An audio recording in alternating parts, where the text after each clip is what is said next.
بسم اللہ الرحمن الرحیم۔ یہ ان دنوں کا ذکر ہے جب ہم سب اکٹھے رہا کرتے تھے۔ ہمارا بھرا پورا کنبہ تھا جس کی سرپرست دادی اماں جیسی شفیق ہستی تھی۔ تائی امی بھی مجھ سے بہت پیار کرتی تھیں۔ وہ مجھے اپنی بہو بنانے کا ارادہ رکھتی تھیں۔ میں اپنے والدین کی اکلوتی اولاد تھی، اسی لیے سب کی لاڈلی تھی۔ اور اذلان شاہ تو میرا بچپن کا ساتھی تھا۔ وہ میرے تایا کا بیٹا تھا جس کے ساتھ میری شادی کے منصوبے بن چکے تھے، لیکن ہمیں بڑوں کے ارادوں سے کوئی غرض نہ تھی، ان کے ارادوں سے بے نیاز۔ ہم بچپن کے ساتھی، میں، نوشین، لائبہ، اذلان شاہ اور عالیہ، ہم سب اکٹھے کھیل کود کر بڑے ہوئے تھے۔ دادی اماں کی حویلی بہت کشادہ اور وسیع تھی، جو انہی کے نام سے دادی کی حویلی کہلاتی تھی۔ تمام رشتہ دار جب ہمارے گھر آتے وہ بھی یہی کہتے تھے کہ دادی کی حویلی جا رہے ہیں، حالانکہ وہ صرف ہماری دادی تھیں، لیکن دادی کی حویلی کی نسبت سے وہ سب کی دادی ہو جاتی تھیں۔ ہماری دادی تو بے مثال تھیں۔ انہوں نے جس قدر پیار ہم سے کیا، اس کی مثال پورے زمانے میں نہیں ملتی۔ جب میں 13 برس بعد وطن لوٹ رہی تھی تو ہوائی جہاز میں بیٹھی یہی سوچنے جا رہی تھی کہ دادی زندہ بھی ہوں گی، میں انہیں دیکھ پاؤں گی کہ نہیں، وہ حویلی میں مجھے دکھائی نہیں دیں گی۔ ایسا تو تصور بھی نہیں کرنا چاہتی تھی۔ کیا بتاؤں کہ اپنوں سے بچھڑ جانے کا دکھ کیا ہوتا ہے، اور اپنوں سے ملنے کی چاہ کس قدر تڑپاتی ہے۔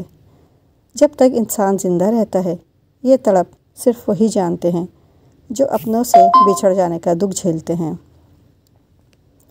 جب میں ایئرپورٹ پر اتری تو حمزہ سے کہا کہ اب مجھے یہاں بالکل نہیں رکنا، لاہور بھی واپسی پر گھوم لینا، ابھی گاڑی ہائر کرو اور پشاور اس ہماری حویلی کی طرف چلو۔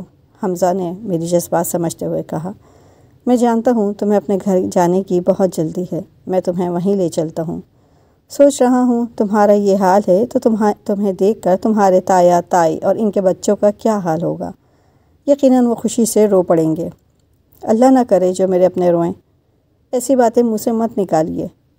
یوں ہی باتیں کرتے کرتے ہم قدیم حویلی کے سامنے پہنچ گئے، جہاں کبھی گیٹ کے ایک دروازے پر دادی کی حویلی کی تختی آویزہ ہوا کرتی تھی۔ آج یہاں کوئی تختی نہیں تھی، اور نہ وہ پھولوں سے لدی بیلیں تھیں جو کبھی گیٹ کے اوپر سے دیواروں پر پھیلی ہوئی تھیں، جن کے بیچ ہمارا گھر ایک دلہن کی طرح بنا سنورا ہوا کرتا تھا۔ آج دیواروں کے ارد گرد جھاڑیاں اگی ہوئی تھیں، اور گیٹ مٹی سے اٹا ہوا اس بات کی گواہی دے رہا تھا کہ یہاں اب برسوں سے کوئی نہیں رہتا۔ اپنے گھر کو ویران دیکھ کر، جو کبھی میرے بچپن کی خوشیوں کا گہوارہ تھا، میرا دل بیٹھ گیا۔ یہاں پہنچنے سے قبل جو خوشی تھی وہ اب ہوا ہو چکی تھی۔ میرے بجھے ہوئے چہرے پر حمزہ نے نظر ڈالی اور کہا، سمیرا حوصلہ رکھو، کبھی سبھی وقت کے ساتھ نقل مکانی کرتے ہیں۔ مدت بعد آئی ہو، حویلی میں رہنے والے اب کسی نئے گھر میں شفٹ ہو گئے ہوں گے۔ حویلی میں کوئی چوکیدار تو ہوگا، ابھی سب کچھ معلوم ہو جائے گا۔ گیٹ پر گاڑی رکوا کر ہم نے ارد گرد دیکھا، دور دور تک کسی انسان کا نام و نشان نہ تھا۔ بڑی مایوسی ہوئی۔ بھاری قدموں سے واپس لوٹنے کو تھے کہ ذیلی سڑک سے ایک شخص آتا دکھائی دیا۔ وہ ہماری طرف ہی آ رہا تھا۔ تھوڑی سی دیر میں وہ ہمارے قریب پہنچا، بولا، صاحب اب ادھر کوئی نہیں رہتا۔ آج گیٹ پر گاڑی دیکھی تو میں سمجھا کہ حفیظ صاحب آئے ہیں۔ حفیظ میرے تایا کا نام تھا۔ میں نے کہا، ہاں، میں انہی کی بھتیجی ہوں، میں یہ حویلی دیکھنا چاہتی ہوں۔ اس کی چابی کس کے پاس ہے؟ کہنے لگا، میرے پاس ہے، حفیظ صاحب نے دی ہوئی ہے، تاکہ کبھی کبھی گیٹ کھول کر اندر باہر دیکھ لیا کروں۔ جب کبھی وہ آتے ہیں مجھے فون کر دیتے ہیں کہ صفائی کروا دو۔ اب تو مدت سے ان کا کوئی فون نہیں آیا۔ کب سے یہ حویلی ویران پڑی ہے؟ اس نے گیٹ کھولتے ہوئے کہا، میں امریکہ سے آئی ہوں اور یہ میرے شوہر حمزہ ہیں۔ ہم دونوں آج ہی آئے ہیں اور صبح ہونے کا بس انتظار کیا اور سیدھے ادھر آ گئے۔ مجھے چوکیدار کی زبانی اپنے عزیزوں کے زندہ ہونے کا ثبوت مل گیا۔ چائے پانی وغیرہ جو حکم کریں، اس نے کہا۔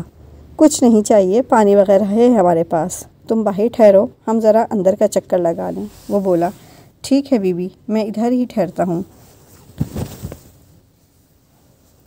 میں ہولے ہولے قدم بڑھاتی حویلی کی آہنی گیٹ سے آگے بڑھنے لگی۔ خشک پتوں کے چرچرانے کی آواز سناٹے میں عجیب لگ رہی تھی۔ اندر داخل ہوتے ہی دل کی اور ہی کیفیت ہو گئی۔ وہ گھر جہاں کبھی رونق ہوتی تھی اور ہم بچے دوڑتے پھرتے تھے، آج یہاں ویرانی کا راج تھا۔ حویلی کا اندرونی لان جو کبھی پھولوں اور بیل بوٹوں سے سجا رہتا تھا، اب ویرانی زمانے کی ستم ظریفی اور گزرتے وقت کی شکست و ریخت کی داستان بیان کر رہا تھا۔ جوں جوں آگے جا رہی تھی دل ڈوبتا جا رہا تھا۔ گونگی بحری فضا بتا رہی تھی کہ برسوں سے یہاں کوئی نہیں آیا۔ وہ لوگ جن کے ملنے کی آرزو مجھے اتنے برس تڑپاتی رہی تھی، نہ جانے کہاں جا چھپے تھے۔ سارے درخت، در و دیوار، سبھی منظر گونگے تھے۔ کوئی ایسا نہ تھا جس سے میں اپنے پیاروں کے متعلق پوچھ سکتی۔ حمزہ خاموشی سے مجھ سے 2 قدم پیچھے چل رہے تھے۔ وہ مجھے مزید ڈسٹرب کرنا نہیں چاہتے تھے۔ لان کے کونے میں پیپل کے درخت کی طرف بڑھتے دیکھ کر حمزہ نے پوچھا، کیا گھر کے اندر نہیں جاؤ گی؟ نہیں، مجھ میں ویران کمروں میں جانے کا حوصلہ نہیں۔ جنہیں دیکھنے کی شدید آرزو لے کر یہاں آئی تھی، وہ تو جانے کہاں کھو گئے ہیں۔ اندر جا کر کیا کروں گی؟ ایسی ہولناکی کہ کھانے کو دوڑتی ہے۔ پرانے درخت کے نیچے ایک بینچ ابھی باقی تھی۔ میں اس پر بیٹھ گئی۔ حمزہ ذرا دیر یہاں بیٹھ جاؤ، میں خود کو تھکا ہوا محسوس کر رہی ہوں۔ مجھے نوشین، لائبہ اور عالیہ یاد آنے لگے، جن کے ساتھ رہنے کی وجہ سے مجھے کبھی بہنوں کی کمی محسوس نہ ہوئی تھی۔ صبح سویرے دادی سب کو نماز کے لیے جگا دیتی تھیں۔ نماز پڑھ کر ہم ناشتہ کرتے اور اسکول چلے جاتے۔ ہر صبح بیدار ہونے کی بیزاری سے جان بچانے کے لیے چھٹی والے دن سے ایک دن روز پہلے دادی سے کہتے، دادی کل صبح مت جگائیے گا، کل ہمیں دیر تک سونا ہے۔ اچھا ٹھیک ہے، وہ کہتی، تھوڑی دیر کے لیے اٹھ جانا، نماز پڑھ کر پھر بے شک سو جانا۔ پھر مجھے وہ صبح یاد آئی کہ جب میں اٹھی تو امی سامان پیک کر رہی تھیں۔ ہم کہاں جا رہے ہیں امی؟ امی نے بتایا کہ ہم دوسرے شہر جا رہے ہیں، جہاں تمہارے ابو کی پوسٹنگ ہو گئی ہے بیٹی۔ میرے ابو اپنوں سے الگ رہنے پر اداس تھے، مگر جانا ہی تھا۔ وہ جس محکمے میں آفیسر تھے، ان کی کہیں بھی پوسٹنگ ہو سکتی تھی۔ میں بھی اپنوں سے بچھڑنے پر اداس تھی۔ جب ہماری گاڑی حویلی سے نکلی، دادی، تایا، تائی، ازلان شاہ، اس کی بہنیں، سبھی آبدیدہ تھے۔ میں نے بھیگی آنکھوں سے گھر کو دیکھا، ہاتھ ہلایا تھا۔ انہوں نے بھی ہاتھ ہلا کر خدا حافظ کہا تھا۔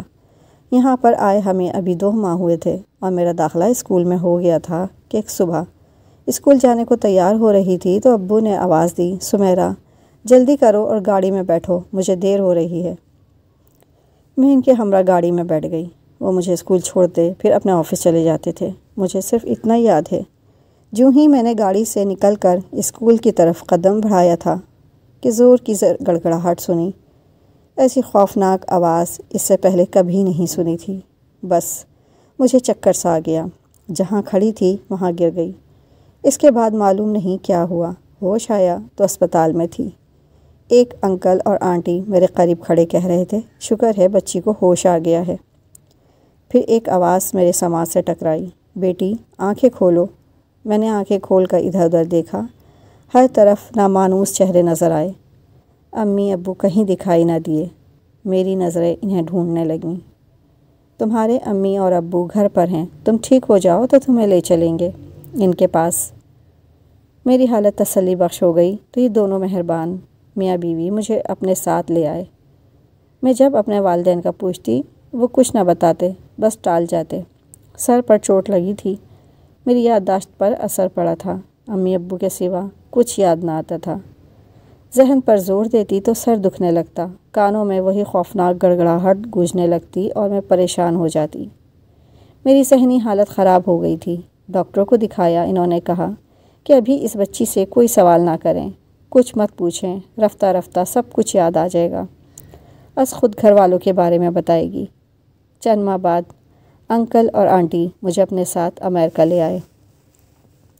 یہاں پر میرا علاج ہوا، کافی حد تک میں ٹھیک ہو گئی۔ وہ مجھ سے یہ بات چھپانا چاہتے تھے کہ میرے والدین زلزلے میں ہلاک ہو چکے ہیں۔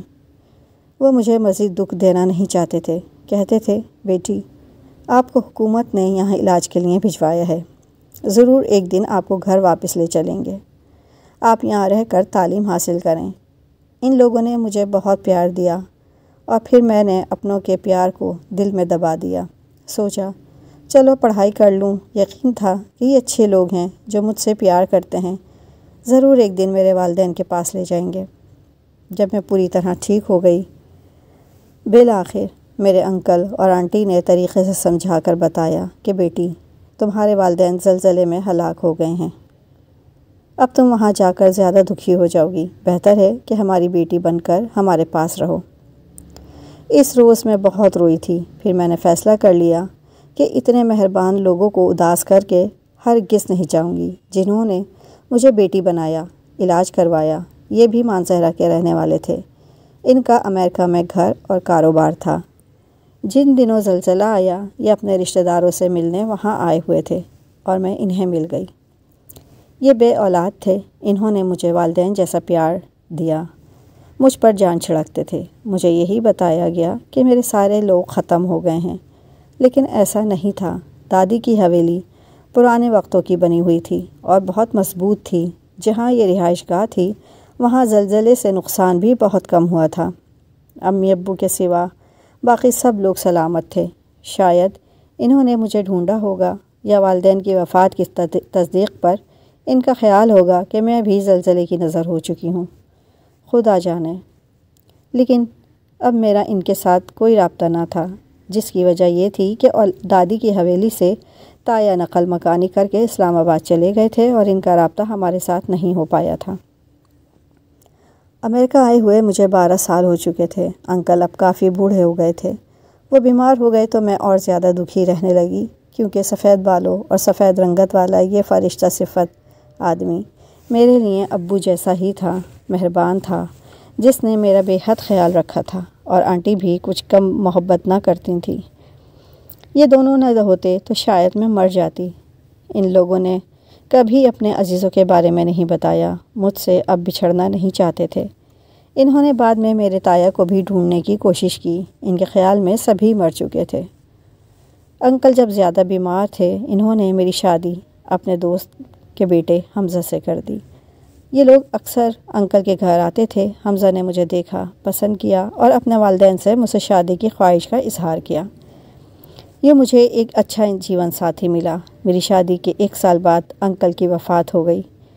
ایک بار پھر مجھے اسی صدمے سے گزرنا پڑا جو والدین کی وفات کی خبر سن کر ہوا تھا۔ ایک دن مجھے اداس دیکھ کر حمزہ نے کہا، میں تمہیں پاکستان لیے چلتا ہوں، وہاں تم اپنے گھر کو دیکھنا اور اپنے رشتہ داروں کے بارے میں معلومات حاصل کرنا، کیا خبر وہ زندہ ہوں۔ اس کی یہ تسلی میرے لیے نئی زندگی کی نوید بن گئی۔ میں نے 6 ماہ اور انتظار کیا۔ بالآخر ہم نے پاکستان کی سرزمین پر قدم رکھ دیا۔ یہاں آنے پر اداس بھی تھی اور خوش بھی کہ چوکیدار نے تایا اور ان کے گھر والوں کا پتہ بتا دیا تھا۔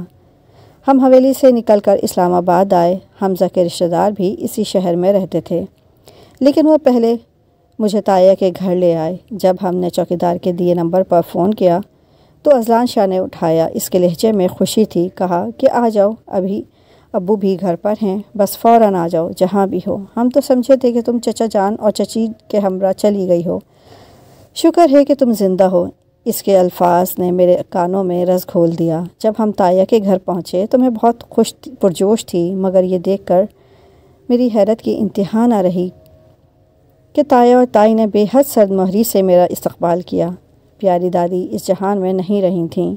نوشین، لائبہ اور عالیہ کی شادیاں ہو چکی تھیں۔ اذلان نے ہمیں اپنی بیوی سے ملوایا، وہ بھی بڑے نپے تلے انداز میں ملی۔ صرف ایک اذلان شاہ ہی تھا جو مجھے زندہ دیکھ کر خوش نظر آ رہا تھا، باقی سب لوگ اتنے اجنبی سے ہو گئے تھے جیسے کہ وہ مجھے زندہ دیکھ کر دکھی ہو گئے ہوں۔